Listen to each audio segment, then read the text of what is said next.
What up, guys? Hope everything is going well. I've moved for this video. This is our inventory room for my wife's e-commerce business, and I wanted to do a video on Bitcoin and why I believe Bitcoin is a trap. I want you guys to comment after the video if you agree with me or not. So here's the thing with Bitcoin. The way that they were talking about Bitcoin back in the day, 2012, 2013, when I first started talking about it, it was, decentralized from the government and whatnot. And it was created by this Japanese dude in 2009, 2010. I had reservations about Bitcoin from the beginning because, number one, if you looked at the first exchange, Mt. Gox went belly up. It went bankrupt.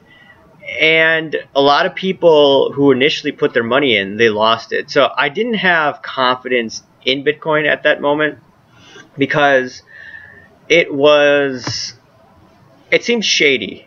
It's like, it seemed like they're trying to trap people.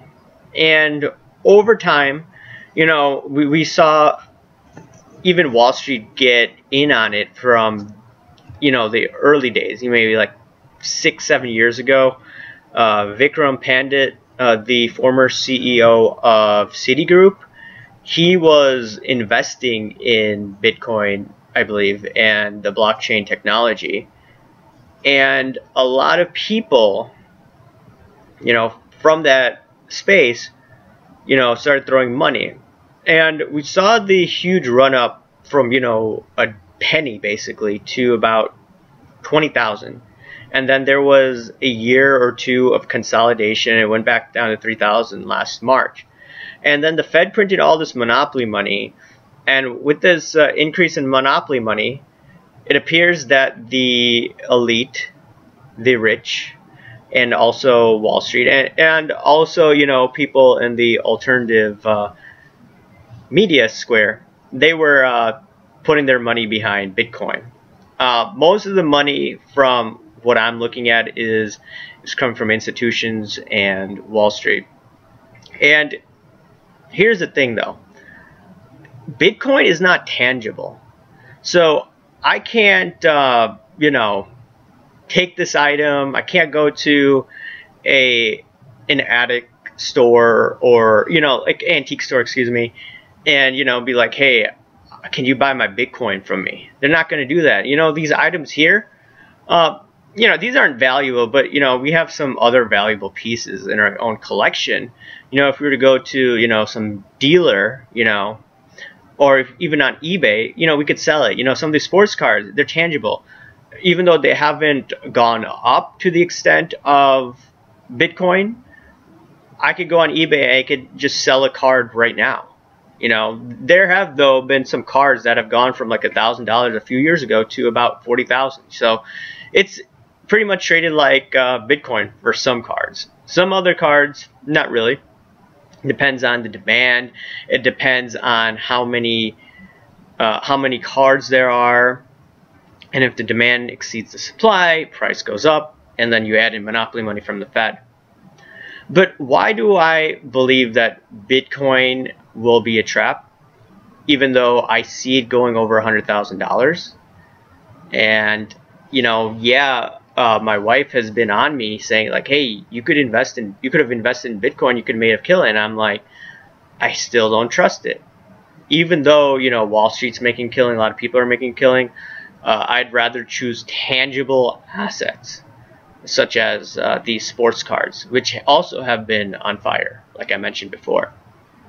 And let's go back to the riots of this year. As you remember, I talked about how apparently Nick Fuentes, one of the young leaders of the Groyper movement, he was given allegedly 12 Bitcoins. And that was traced back to, I forget, one of those Bitcoin sites that could trace, these movements. So it is traceable, unlike you know, what was talked about, you know, a decade ago. And I didn't believe some of the stories coming from back then. And it was a trap then, and it's a trap now. And as we can see, the government is getting a bit crazier and crazier from day to day.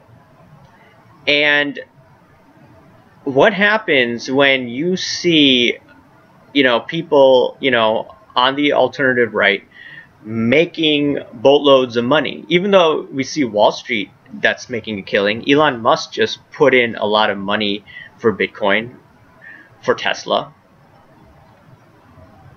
So the diversion will be, okay, let's go after these right-wingers, right? And meanwhile, no attention is going to be paid to these big corporations involved in Bitcoin. It's going to go up like crazy, and they're going to be like, you know what? Bitcoin is going to be a threat to the establishment. That's the story they're going to say, whether you agree with it or not. And on top of that, they're going to be like, okay, you know what? We're going to come up with the Fed coin.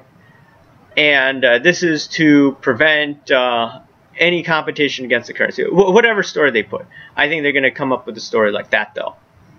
And as a result, what's going to happen to Bitcoin? It could come crashing down just like that, because of all their alternative cryptocurrencies that's created by central banks. And, you know, this blockchain technology, I believe, is going to be huge in the coming years.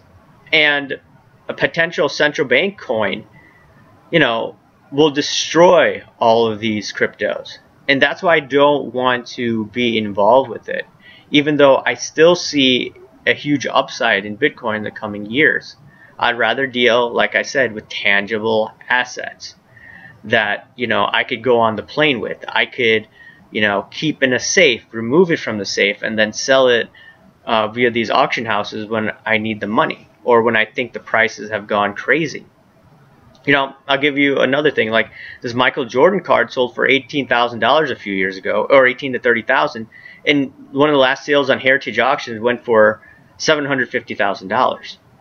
So I'd rather own a tangible asset where, you know, I could, you know, mail it and I'll get the money right away. And, you know, this is a legit transaction. You know, Janet Yellen is not talking about, from my knowledge, sports cars or collectibles. She's talking about she wants to crack down on cryptocurrencies because of potential money laundering, because of potential, you know, terrorists using it, and all sorts of hanky-panky things going on with crypto. And I expect more regulation, or at least the IRS, to crack down on cryptos. Will the IRS crack down on collectibles? They may down the road by taxing it more on the high-end items, but they weren't concerned about fine art during the last bubble. You know, when Obama's and the Fed under him, Yellen and Bernanke, were printing money like crazy. They didn't care then about fine art. And, you know, sports cards are the new fine art. So that's why I'm still bullish on the next few years, even though, you know, the prices have gone crazy. You know, I look at it on a daily basis, and I have my own sports card channel. I'll put a link below. I know some of you guys are subscribed to it. But, yeah, I believe it's going to be one of those traps again. It's a trap like Parler.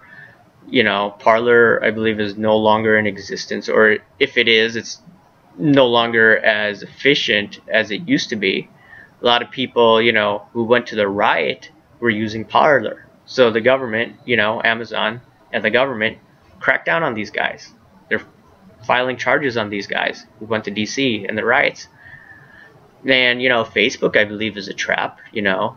One of my other relatives, he was posting something about the riots the other day, and he got suspended 7 days. And I refuse to use, I don't post on Facebook anymore. Sometimes I just talk to people on Messenger. I've deactivated the account, but not my Messenger. But, you know, the government and Silicon Valley has too much power.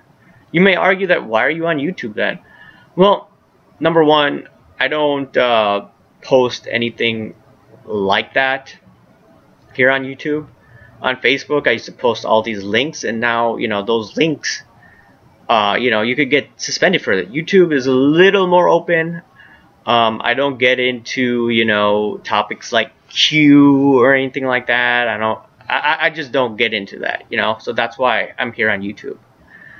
And yeah, so Facebook, Twitter are traps. Bitcoin's a trap. Anything that the establishment is pushing, I don't want to get into. And then someone may be like, hey, sports cards, the media's talking about that. I'm like, yeah, they are talking about that. But ultimately, with the society going wild as it is, government is crazy.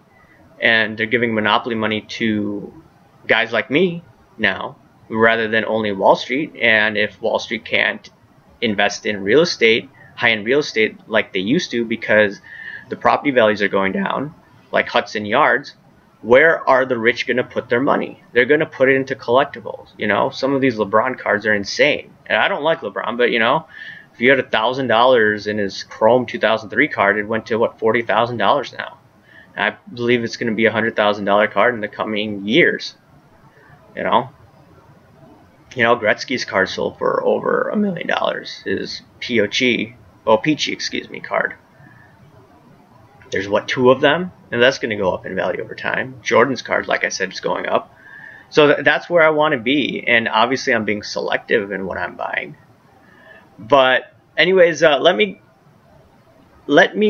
excuse me. I hope you enjoyed this video.